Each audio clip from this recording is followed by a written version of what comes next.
శివాలయంలో ప్రతిరోజు అభిషేకం చేస్తారు. కానీ అసలు యథార్థమునకు పరమేశ్వరుడికి అత్యంత శక్తివంతమైన అభిషేకం జరిగేది ఎప్పుడో తెలుసా? మనం మహాశివరాత్రి మాసశివరాత్రి చేస్తాం, మంచిదే. కానీ అసలు నిజానికి పరమేశ్వరాభిషేకమునకు ఒక భక్తుడు వచ్చి సంవత్సరంలో తరించిపోయే అభిషేకం ఎప్పుడు అంటే మార్గశీర్ష మాసంలో వచ్చే ఆర్ద్రా నక్షత్రంలో తెల్లవారుజామున చెయ్యాలి. చిదంబరంలో నటరాజస్వామికి చిదంబరంలో మోక్షలింగము అని శంకరాచార్యులు వారు పరమశివుడి దగ్గర నుంచి 5 లింగాలు తీసుకొచ్చారు. ఆ 5 లింగాల్లో ఒక లింగమే ఇప్పటికీ శృంగేరిలో ఉంది.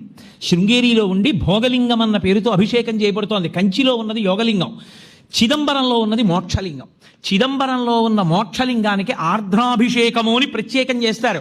అసలు నిజానికి దానితో కలుపుకుంటూ ప్రతి శివాలయంలో మార్గశీర్ష మాస ఆర్ద్రా నక్షత్రం నాడు తెల్లవారుజామున 3-4 మధ్యలో చెయ్యాలి అభిషేకం. సమస్తతాపోపశాంతి దేని వలన కలుగుతుందంటే ఆర్ద్రాభిషేకము చేత కలుగుతుంది. శివాలయం ఉండడం ఒకెత్తు, శివాలయాన్ని వాడుకోవడం ఒకెత్తు. శివాలయం ఉండడంతో సరిపోదు, మీకు శివాలయాన్ని వాడుకోవడం రావాలి.